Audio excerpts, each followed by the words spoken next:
Well, hi everybody. I'm Bron Stuckey, and it's 6 a.m. here in Sydney, Australia. And I'm going to be talking a little bit about designing projects in Minecraft.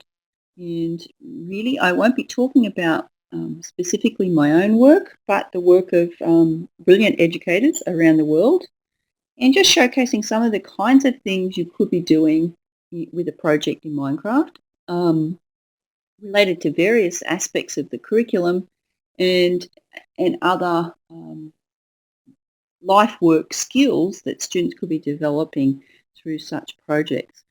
So I'll be showcasing the work of a lot of teachers around the world, elementary, secondary and college, and talking about a lot of people that some of you may already know.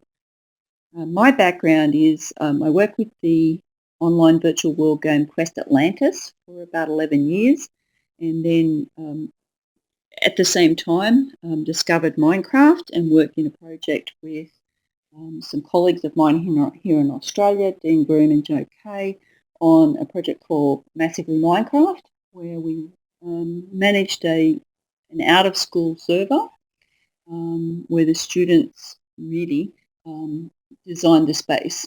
And because it wasn't an academic program, it had some of the freedoms that other aspects of using Minecraft may not have. And a lot of good lessons were learnt through that about what's possible. And certainly gave me, coming from Quest Atlantis for all that time with Arizona State University, Centre for Games and Impact, and then Minecraft gave me a fervent belief that the gold standard in learning with Minecraft is when we give the space and the tools over to the learners. And so that's going to be the premise from which I'm speaking today, and the projects that I'll be showing you will all relate to that. So that's kind of an important point to start from. This won't be about so much about what teachers can design, but what teachers can scaffold in their classroom for the students to design. And I'm certainly open to questions, so if people want to ask questions in the chat at any time, or if you're running a project that's really exciting and you're bursting to tell people about it, then please share a link in the chat so that we're building out our knowledge of what's possible. So I'm just going to jump over to kick us off. And my background, you can contact me through Twitter or email, and I'll give you more details later. And I'll certainly be telling you about a research project I'm doing where I want to contact schools or educators getting started in using Minecraft so that I'll be able to help mentor you in what you're doing, and perhaps you share your story as part of my research. So think about that. If you're getting started in using Minecraft in an educational context, I'd really love to hear from you. So let's move on. Hopefully my slides will progress, albeit a little slow. Okay. We're figuring with the snow, perhaps the whole of the East Coast USA is busily watching Netflix and cable TV, keeping warm and snuggling up watching telly. Okay, so I curate a project called the Minecraft Experience, and it's a simple URL to find it. It's minecraftexperience.net. So not difficult to find at all. And in that space, we've been collecting stories of educational contexts using Minecraft. And all of the stories I tell you today are going to come from that. So if you need to find out what they are, you can reference them back to that wiki. It is a wiki and it is a crowdsourced space. So we're looking at building out, as I've rather grandly called it, mapping the genome of Minecraft. So it's looking at what does Minecraft look like when it's lived out in projects around the world. And so there are a lot of contributions here from teachers such as David Deeds in China and his previous work in Guatemala and other countries. We've got teachers in the USA, teachers in Australia and New Zealand, teachers contributing from the UK and Japan. So lots of educators sharing their story and the children's work. We also have a lot of parents, homeschoolers and students talking about their experience in Minecraft. So it's little by little being fleshed out into a lot of juicy content. So I would encourage you to go and have a look. At the end of the session, I'll give you the join code. So if you want to join the wiki or encourage others to come along and join, we do have a join code because it is a space that does a wiki that does have children contributing to it. And so it's not a completely open wiki. We do vet who joins. So there's a join code, and I go through and look at the people joining to ensure that and monitor the space so that we know that the kids who might be contributing here will always feel comfortable. So encourage you to have a look and come and join us on the wiki, and I might put the join code in there if you want to come and join us. So I'll just pop that into the chat and the address. It's a very simple little crowdsourced wiki, so it has doesn't have all the whistles and bells, but that's not what it's about. It's about sharing out the stories of educators around the world doing really cool stuff. And so in most parts, it points back to their work already published in their blogs and wikis and other spaces. There's a great deal of video content, which I won't share today. I'm just using photos from their work, but a lot of video there to help you understand how each of these projects came about. Moving on. I'm going to tell you firstly about open-ended challenges, because we did say we'd talk today about projects and challenges. And challenges are, to me, those smaller level kinds of work we set for students. And on the wiki we have a link to a Google Doc called 101 Open-Ended Minecraft Challenges. Now these are varied and they're also contributed to by educators all around the world. And these were started in connection with the 3D Game Lab course and then left open for anyone to contribute. So once again, if you've got a great idea for using Minecraft in a challenge, then this is the place to go. But the kind of things we have there, it's interesting. We tried not to rate them by what level of education they might relate to or by what curriculum area they might relate to. But what we've suggested is the name of the challenge, so to make them sound fun, and then describe the challenge, and then what evidence would students produce that would show they have met the challenge. So for each of these challenges, you'll see there's a challenge, and so the very simple first one is build your home with a sign to proudly show it and others that may visit you. So that's a very simple challenge. Well, how will students evidence that they've completed that challenge? Well, they would by sharing a screenshot with a friend or giving access for someone to come and visit in their house.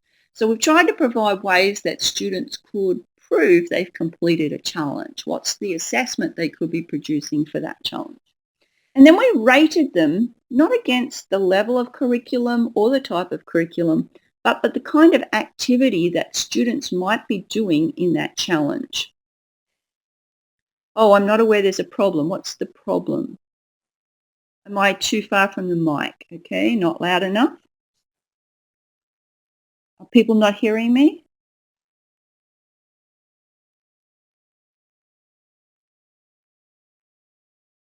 Okay, yeah, I'll try and speak louder. Okay, let's see how we go. And sorry, Beth, if there's a problem, I'll try and speak a little louder. Okie doke. So what we tried to say was, well, what kind of activity, what kind of engagement is this for the learners? And so we invented some ratings: explorer, builder, designer, identity builder, inventor, collaborator, mentor, scientist, leader, thought leader, And as people have contributed to that document of challenges, they've also created other ratings. So these are challenges that could just as readily be used in a K6 setting as they could be used in a more senior academic context. You just need to beef up the detail of the challenge. So there's a whole lot of those there that are intended to be open-ended. You throw down a challenge and see where the students take it. And certainly one of the things we learnt from Massively Minecraft was that we couldn't have imagined the places kids would take this building, this learning, this exploring, this collaborating. We had to watch where they would take it first. And that's a really big point, I think, that educators using Minecraft have to learn to, as my colleague in America, Marianne Malmstrom says, follow the learning. So get out of the way and let the kids explore it. Throw down a challenge to them and see where they take it.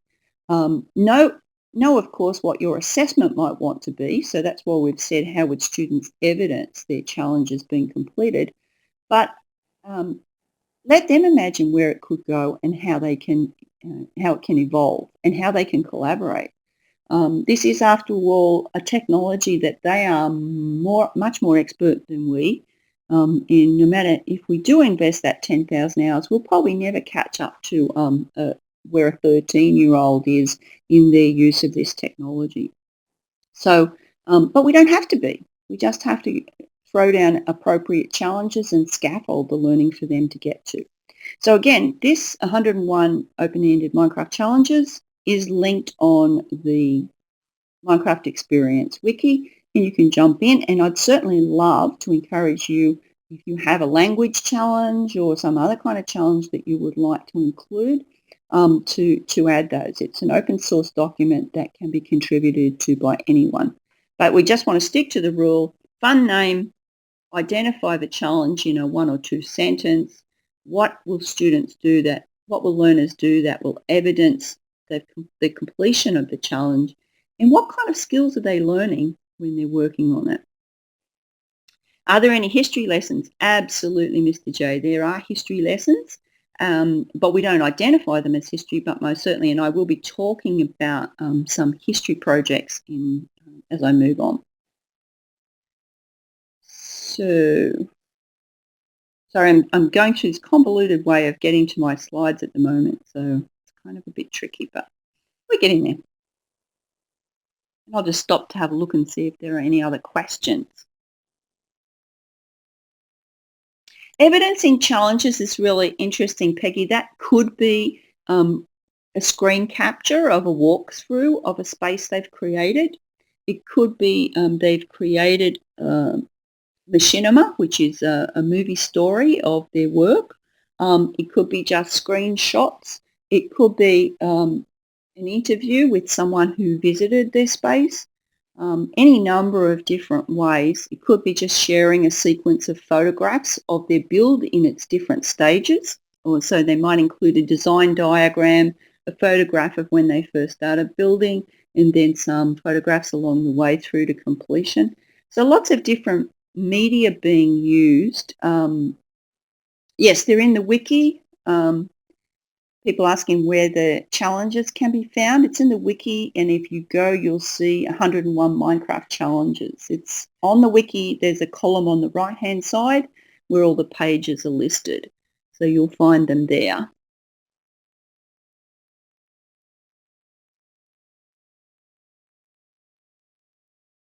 Are we using events? Yes, absolutely. There are events as well, and I'll be talking about some of those. So I'm going to just jump into some of the projects now. So we've moved on from smaller challenges. And just to say, in the Massively Minecraft space, there were it was an open-ended space with 100 or so challenges designed by Joe Kay and the kids in the space. And so challenges were added as students invented them.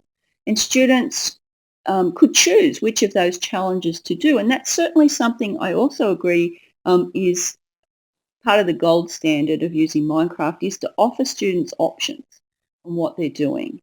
So they have choice. So they have greater investment when they feel they made a choice about what they're doing. And so they're also choosing a trajectory through a sequence of challenges. So if they want to take, if you look at that 101 challenges, if you want to take the explorer route or the identity builder route, then it shows other challenges that you might do in that trajectory. And I think that's really important for students to feel they have agency. And providing more challenges than you might need for the curriculum is a really great way to go. So they have some choices in what they can complete. So going on to bigger projects, I'm going to tell you about some projects from around the world and in various aspects. And the very first one is at Wilbury Primary School in the UK, and that's their Ancient Worlds project. And before people comment about all boys in this picture, I believe the school is a boys' school. So I'm the gender equity person who usually hammers those issues, but I'm just going to point that out when you see this picture with the boys. But what they were doing in this project, and this is again linked off the wiki, is learning about ancient worlds, and in this case it's ancient Rome. And so they did their research first, as any good group wanting to design or build would do. Now, in this case, the teacher was setting up a scaffold, giving them the project and telling them they were going to build it or design some aspect of ancient Rome that they thought was important to the world. And so in every case in these projects, they were looking at how the ancient world has impacted the modern world. And so you'll see the students here in the early phase thinking about and mapping the ideas of what they might need to do. They went on to research ancient Rome and the aspects of ancient Rome that were important, and what might they then bring into Minecraft, and how could they model that in the blocky world of Minecraft to make it an experience as opposed to an artifact drawn from the world. And so they created, and if you have a look on the wiki, they have a number of different other projects, Mayan and others. They're not all ancient Europe. And in the end, in their assessment work, the students had a world they created. They could walk through, they could take people on a tour of ancient Rome. And the evidence of their research was in how they created the world. So the level of detail, in fact, when you leave students to work in this kind of way, the level of detail they want to bring into their build is huge, because they really want to bring up something that looks like the world they've discovered. And you'll often see students doing things like having a split screen up with Minecraft in one screen, building in Minecraft on the left-hand side, the actual artifact they might be trying to replicate in the world. But it even goes further than that in terms of bringing history to life. These students staged gladiator events in the world and hosted markets and other kinds of events that might have happened in ancient Rome. So I think it's really important to understand that it's not just about the build, it's about building an environment. And within that environment, they can then begin to imagine or put themselves in the space. And I know one of the things we learnt from the Quest Atlantis environment, we did quite a lot of research of children learning in a virtual world environment and children learning in high quality, more traditional environments, was that kids learning in a virtual space like this rebuild of ancient Rome, actually felt like they'd been to Rome. They felt invested in it, they cared about it, and they had thought much more deeply about it, what it might have been like to live there. And so I think, we can't underestimate the investment kids make when they build it themselves. What's the oldest age of students that can learn from Minecraft? I do think kids can age out of Minecraft in a school context, but as you'll see through some of the projects I'm going to show you, there are ways to bring it into other contexts where you're leveraging that deep experience that 15, 16-year-olds might have. I think, 13, 14 in a school context is probably where kids are less interested in Minecraft, but I'm going to show you a context that might break that in a minute. So, okay, that's Wilbury Primary School in the UK, and so they were reliving ancient history through Minecraft. Let's jump over to another context now and think about summer camp projects. Now, these are again design projects, but in a different challenge. And this is Heathrow Elementary School, and they're part of Seminole County in Florida, which has had a really rich history of running virtual world summer camps. And these are a great place to start with exploring project-based learning in Minecraft if a district or a school hasn't done it before. Seminole County runs summer camp groups where kids work virtually from their schools and come together at different times to work in the centre. And so each year they work on a particular challenge. In a previous year in Quest Atlantis, they had worked on the Gulf of Mexico oil spill and designed a recovery space for wildlife. So that's where I first met these educators in using Quest Atlantis. But this example I'm showing you here is students exploring the key question, can learning from past mistakes help us build a better society? And so the teachers created a graphic novel from their own little builds in Minecraft with some text in it, and threw down a challenge to the students to look at how exploring disasters in the world and how we could build a better, safer, cleaner, healthier world in their summer camp projects. And so the students researched what goes wrong. What past mistakes do we have to learn from? And how can we leverage those to create a better world, and then to build that better world with its safer context in Minecraft? And so these students were investigating global catastrophes, most of which were human-made. You can't necessarily protect as well as we might want to from Snowzilla or whatever it's being called this week. But there are certainly plenty of examples of where human interaction with the environment has been detrimental. And so their builds in each of the projects, if you have a look, they picked different issues for each one. And the Heathrow Elementary School has a number of videos recorded on their examples of what the students did. They work as teams remotely. So they're online inside Minecraft, not necessarily at the centre, and then they do come together over the summer to work physically together. But these are students that are very adept at being online in the virtual space and collaborating and building. Exciting stuff.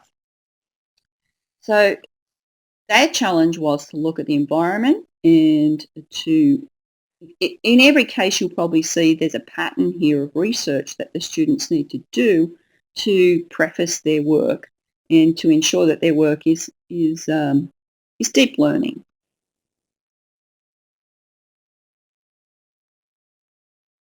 Okay, role play events are really exciting, and I already touched on a minor version of that with the gladiator events that were staged at Wilbury.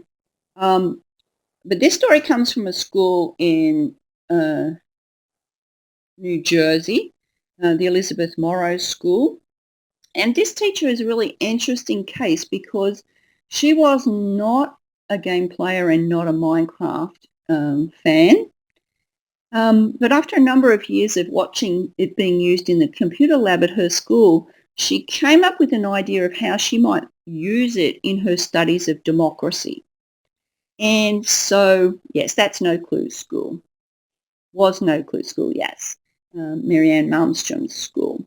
So Carolyn Bleasner, brilliant teacher, dedicated teacher, every year runs a unit on a program on democracy. And what she did in her first year of using Minecraft, set up a context for the students to experience other than democracy. So in the first year, they had a role play inside Minecraft where they played out a dictatorship. So one student was made the dictator, and the others had ranks within that, but they were all at the behest of the dictator. Last year, when I saw this played out at the school and was lucky enough to be in the room for some of the activities, they were playing a monarchy. Now, the idea being that the teacher sets up a context. In the monarchy, there was a queen, there were noble men and women, and then there were the peasants. And so the peasants had to mine to pay taxes. So they had to mine and produce food and other resources and pay those to the noble people who then passed on taxes to the queen. And the teacher sets up the context and scaffolds it, puts people in teams. And what you can see here in the picture is the student teams and the research they did, their notes. A lot of what happens in this project doesn't take place in Minecraft itself. A lot of it happens in the discourse around the game. And I think that's a really important point to make, that it follows what Jim G tells us about games. And he says there's the small g, which is the piece of media that we use. The software and hardware we use is the small g. But the big G is the discourse around it, the conversations, the community that builds around play. And that's where some of the most powerful learning takes place. And that was certainly the case in this game. So the way they play this, over 5 weeks, a student was chosen to be the queen, and she was quite a mild little girl who very quickly became very bossy because she was the queen. She could do anything she wanted. She had no one to put her in check. And so she was raising the taxes and getting rich and wanting people to do all sorts of things for her, making people into slaves. So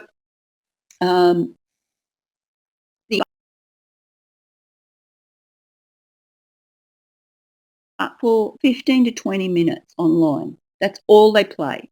So when they get online, the peasants have to mine and mine and mine and mine to pay their taxes because that's what they need to do.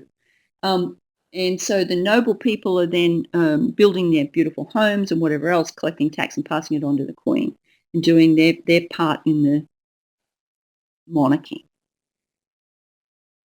But when they're not playing, the kids are sitting in a circle having a discourse, having a discussion about what happened today, what happened in the game, what were we doing. And so the peasants are saying, well, all we ever do is mine. We're just working all the time to pay our taxes. It's really unfair. And they start to get into the dialogue of, fairness of this kind of system. And so that plays out a lot of discussion. Each night that they've played, the children write a reflection on their play, what happened in the monarchy, not playing Minecraft. It's about what happened in their role in this society. And it was funny enough, the day I was there, the kids had some discussion before lunch and went out to lunch and came back in ready to play. And in the first 2 or 3 minutes that I was there, one of the students had assassinated the queen. And so, there'd been a plot over lunch and they decided to take out the queen and there was a big uproar. So the game was stopped and they sat in their circle and talked about it. So obviously killing the queen couldn't be unpunished, but it was, discussion of why did it happen, how did it come about, they were plotting in the background, all this, and the unfairness of the queen, how all this power had gone to her head. And the idea of all this role play is that students feel like they've experienced the things that have led to democracy in the United States. So, they go through other systems, they look at other systems and understand perhaps why democracy is a better way to go. Imperfect, but a better way to go. Not good to kill the queen, Peggy, not at all. And it was decided that that the perpetrator would have to be banished from the kingdom. So that person then had to go out on their own resources outside of the city and exist by themselves. It was a very funny day, and but the kids were really into the roles of the story. And this is like on 15 minutes play 2 or 3 times a week. It's not a huge amount of in-game play. And they were building the world of Cobbies, building the city, building it all up. This teacher, all she did was start the server and end the server in each of the sessions. But the clever idea she had was scaffolding the friction for the kids. So when the Queen was assassinated, she was the military, and she came in and took over and nominated someone to be Lord in place of the Queen. So she had a role for herself in the story. And part of her role actually was to create to destabilize things, and so the students would have to deal with issues. So it's a really fantastic piece of work, and I really love being there on the day and watching these students play it out. Yeah, being the Queen, she was really upset, the little girl who had been assassinated. She thought they were totally unfair, but she had really let being the Queen go to her head. And previously the same with the dictator group in the year before. It was a lot of fun. But certainly an abject lesson in the history of why groups have come to democracy. So let's look at the next example. So this is a project run out of Australia by educators here, called Mind Class, and groups can come in and join this if they're interested. But what it does is service kids in an international groups coming together on shared servers to create their own projects. It's very student driven, and again, the educators are there to scaffold the learning that kids might do, and so they're creating their own deep projects, and the educators support them. Vet who gets access to the servers, and it's got students collaborating from the UK, USA, Australia, New Zealand, I'm going to say Singapore and the Philippines, but certainly students from around the world. And again, it really fits with my ethos of setting up spaces, setting up challenges, and then allowing the students to design what happens. In this case, the students are designing the challenge as well, and that's very exciting. So another project I would encourage you to take a look at, and it's also referenced on the Minecraft Experience Wiki.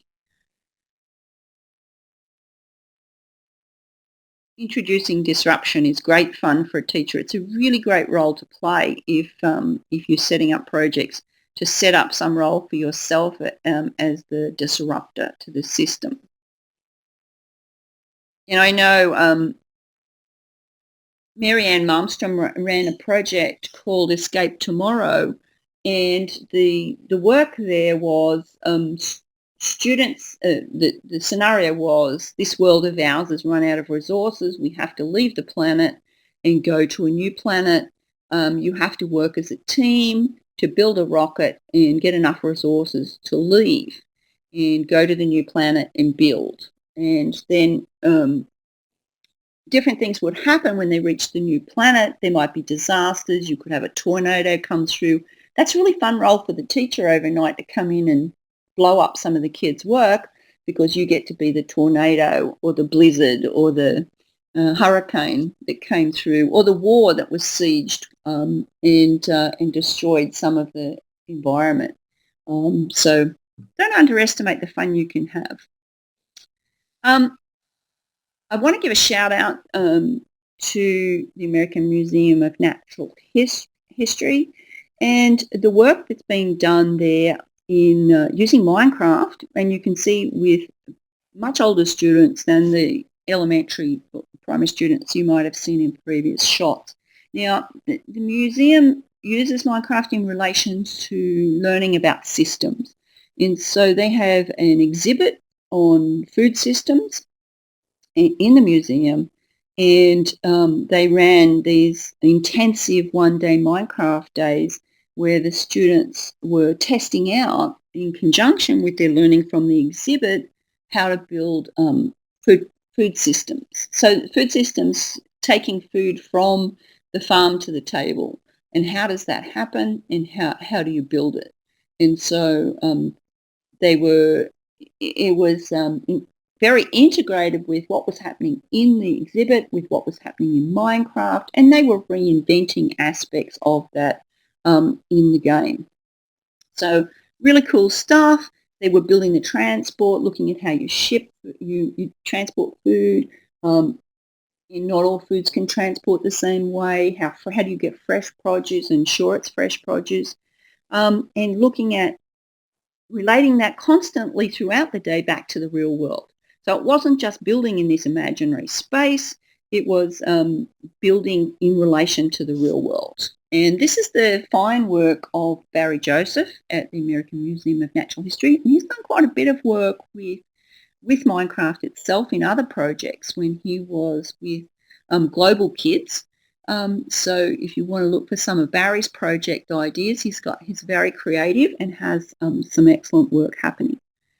But what I liked about this was it gave an extension to the learning in the exhibit of the museum. And it was a way for the students to really engage with the exhibit by recreating systems in Minecraft.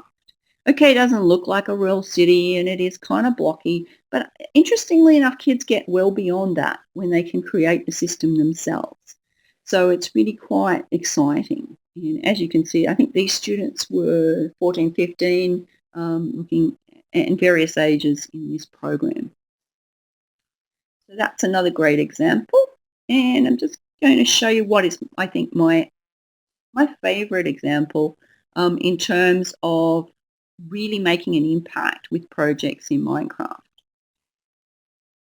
Now, I think that the uber learning that can happen is when we relate projects like the museum project clearly back to the physical world, whether that's the historical physical world, the social physical world, or in this case, the actual local physical world. Now, this is a project by UN Habitat and in conjunction with Mojang that's been running for a couple of years now, called Block by Block. And it's quite interesting in that they go into communities, and recent projects have run in Mexico and Haiti and Nigeria, and they go into communities where, and the background to this work is that there's a lot of research on social development is heavily related to environmental development. And so getting back into the heart of a town will really help reinvigorate the town and the town's people and the community and the social context. And so what this project does is builds out a map of a local area as it is now, and then brings together in a massive LAN party of kids, elders, grandparents, civic leaders, and others together to redesign that town centre. Now, in this case, the town centre, as it is in a lot of developing nations, may be surrounding the school because that's where people come, parents come. It might be where they get fresh water. It might be related to some other aspect of living. And so in this case, it's the playground. And so it's looking at the playground in the big LAN party. Groups get together and redesign that area, that playground, that town centre, that village square.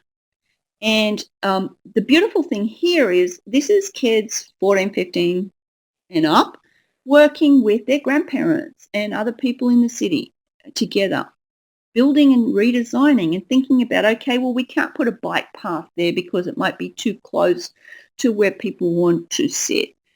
So they're moving things around, they're shifting, they're talking about. It's a very collaborative space.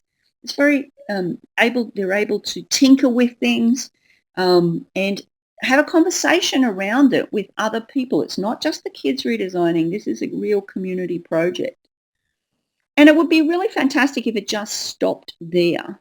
But what happens in block by block is when they come to a design that people are happy with, the design is output to architects who then realise that as proper architectural plans, and the work begins on redesigning, on redeveloping that area.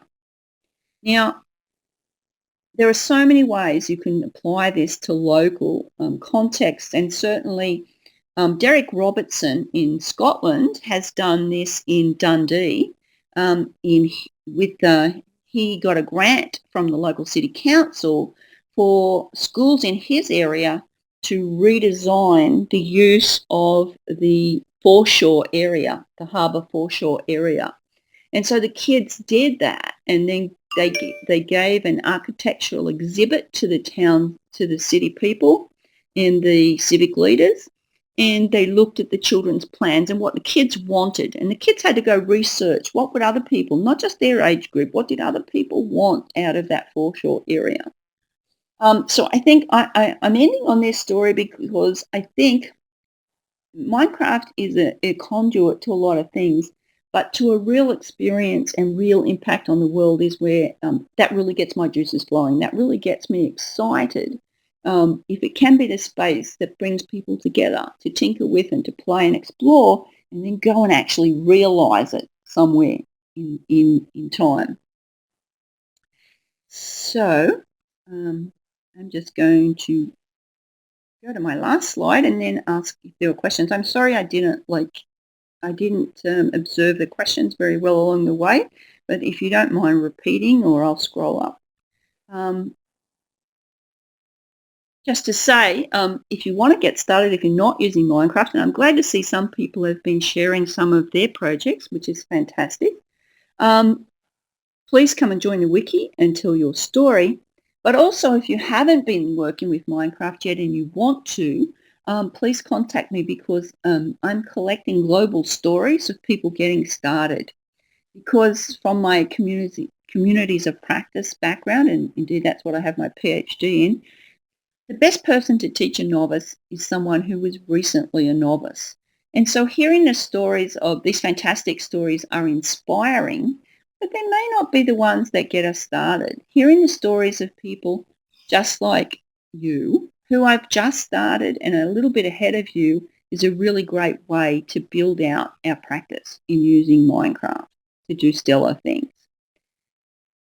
Yeah, it's not so overwhelming, Peggy, absolutely. When we see fabulous people like Marianne, no clue to a lot of people in the virtual world, or Peggy Sheehy, or Steve Isaacs, or a number of really Diane Main, people doing fantastic stuff with Minecraft. When you see those people, they're so expert. Sometimes it seems too far a reach for many people who are just about to dip their toes. And so what I'm doing is collecting global stories of people getting started using Minecraft to do fantastic things in their school, in their academic context, whether that's a school or that's homeschooling or it's a university or it's a project like UN Habitat that's an outside of school global project. So lots of really cool stuff happening, and I just wanted to share some of the bigger projects. That's a really good conversation about where we stand with the new Minecraft educational version that's been announced, and Minecraft EDU users will all still be supported for now and have free accounts for, I think, a year in the new version. But it looks like Microsoft is going to make it more integral to 365 and other aspects of Microsoft tools. Interesting. I'm a fan of what makes Minecraft mainstream. I think there is a lot of good happening. There's a really good team of people at Microsoft working on this. And the Mojang people who've stayed around to be part of it are really excited as well. So I think good things will happen. It will only build out from what Minecraft EDU built up and what the great work Joel Levin had done. So I don't think there'll be any loss there. It'll be an enhancement on what Joel had developed and what Teacher Gaming and Joel had developed. For a while, I believe there won't be mods, but vanilla will still be available if people want to take that up in their school. But I think mods will come. Because part of what is really exciting with Minecraft is, and I'm going to reference Peggy Sheehy's work here in New York, in that I was in her school when her students had come to her year 8s had said, we want to set up a Minecraft server. And she's very democratic in her teaching.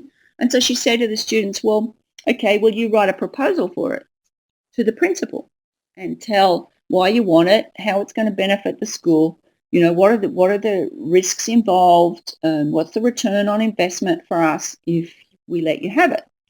And so they had to put a proposal to the principal on how they would manage the server, what technical risks there might be, what was the commitment of time by the IT people, who was going to run it, etc., etc. And they did. The principal approved. And I was there the day they were designing the charter for the server. And so this was a team of about 8 year 8 students, girls and boys, and they were talking about all the servers they'd been on in the world, around the world, and what they didn't like about some servers. And so they were crafting a charter for their server that would take all the best of what they'd learnt from other places and make it a safe place. And it was a very mature discussion that these kids were having about what constituted a safe place and what kind of rules did they want and not want. And they didn't want a space where all the rules said, don't do this, don't do that, don't do this, don't do that, because, that's what people say to kids all the time. So they were framing it a very positive way. It was fantastic. And because hers is a middle school, Suffolk Middle School, Suffolk County, yeah. That the kids were giving this as a legacy to the school. So they were moving on, and this would be their legacy to leave this Minecraft server, its management, its charter, and everything to the school. And they did end up setting that up. But that's a powerful lesson for kids if they're the managers of the server, if they're the ones running it, and they, as we all know with class rules, if you let the kids decide the class rules, they stick to them much better than if someone arbitrarily gave them a set of rules. And so there's a similar project in Tasmania with Danelle Batty, where her students came to her and said they wanted a Minecraft server, and she scaffolded and support them. The kids did some learning with Joe Kay in the Massively Minecraft space, and they set up and still manage and run a server. And some of their kids, the kids from Danelle's school, have given TED Talks and other projects. They've really blossomed in their leadership since they've been supported in doing that sort of work. So that's really exciting. If we can get out of the way of the kids and support them to do what they want to do, I think we've got some really exciting Minecraft work. And I don't think that ages out. I know Danelle's school's a high school, and so the students there were 13, 14, 15. And David Deeds has been doing work with students older than that and indeed in academic context learning about it. I'd like to see it more in teacher preparation so that people learning to be teachers had a better experience of what this is all about. And certainly in the MOOC now, many teachers are getting in and exploring this for themselves, and you can't really support this if you haven't had a taste of it yourself. Thanks, Mr. J. Great. Tucking the kids in. Any other questions? I know I've kind of blathered on, but I wanted to kind of give people a taste of some of the things I'm excited by, so I hope you are. There are plenty of other projects where teachers have designed spaces for kids to come in and play them, but I think if we can invest that little bit more, and that little bit more patience to have the children design, I think we actually come up with a higher quality product and much deeper learning. Did anyone share a fabulous project that we need to point to? I'm just scrolling back. Thanks to those people who've put links in to share. Discussions about Mahara. And certainly, yes, there's a lot of work being done on Minecraft and its interfacing to other things. So interfacing to a Raspberry Pi, so you can do things with programmable bits that happen in the virtual world and vice versa. And so there's a lot of really exciting stuff happening around coding with Minecraft. I just didn't have a project specifically to show yet on that, but I'm collecting a few ideas on some really cool things that are going on. But people are all tinkering around the edges of what's possible, and that's very exciting. Any questions?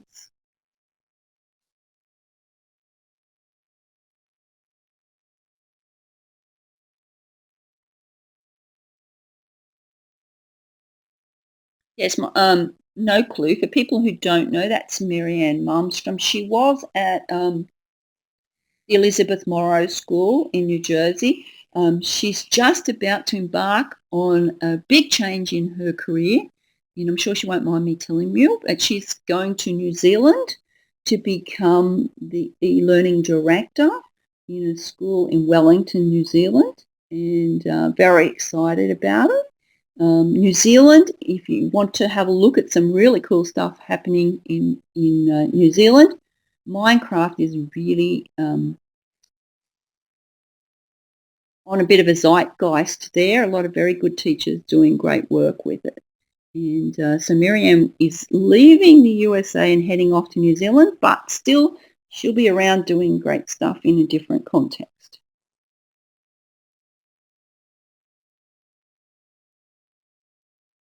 What's the biggest amount of students that were working on one challenge at the same time? Well, I think in the UN Habitat work, they're not on the one map, so they're working on different maps because they're looking at different groups redesigning and then comparing design. But in that one, in some of the big venues they've had like 300 people working on machines. So, but on servers working on the one project, massively Minecraft has like 300 to 500 on the server, but they're never all on the same time because it's a global project. I really don't know that. Yeah, but they're not on the same map, Thorsten. They're working on different maps, so they're not all 300 working on the one object in the world. One thing I do have to say fascinates me about children. If you got 10 adults into a space and said, let's build a castle, well, we'd want to set out who's doing what and have a meeting and delegate jobs and do this and do that before we got anything going. And yet I watch kids every day in Minecraft just get in and get started, and they're collaborating and just making decisions on the fly in really interesting ways. They really are different creatures. And it's not that they're not planned, it's just that they seem to work in much more seamless ways than we as adults do in these spaces. There you go, Joe's just telling you the figures there. 1,800 now and 30-ish kids on the server together at the same time.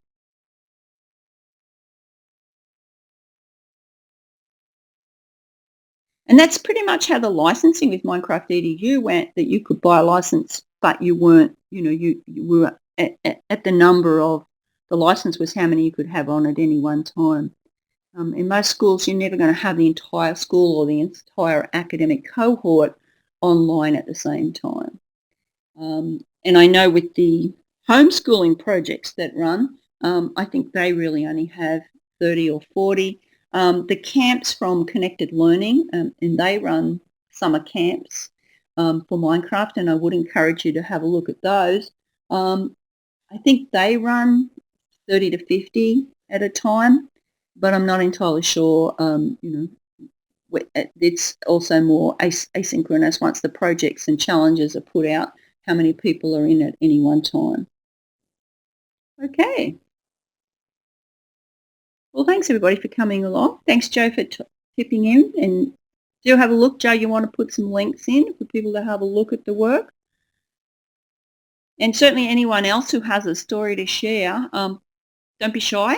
Throw down some links. And if you're interested, contact me because as I said, I want to share more stories. Join the wiki.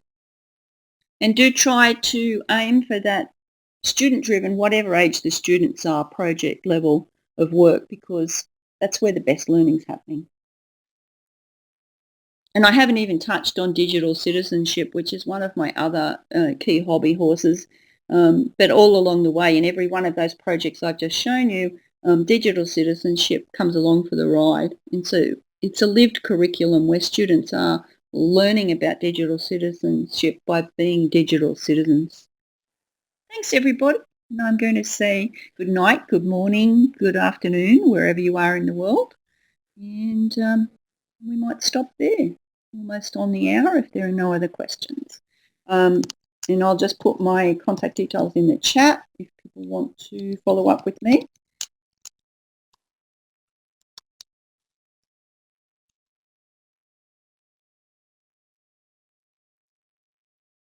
And I hope everyone's enjoying all their time in EVO at the moment. And get into the MOOC, get into the Minecraft server. Don't let kids have all the fun.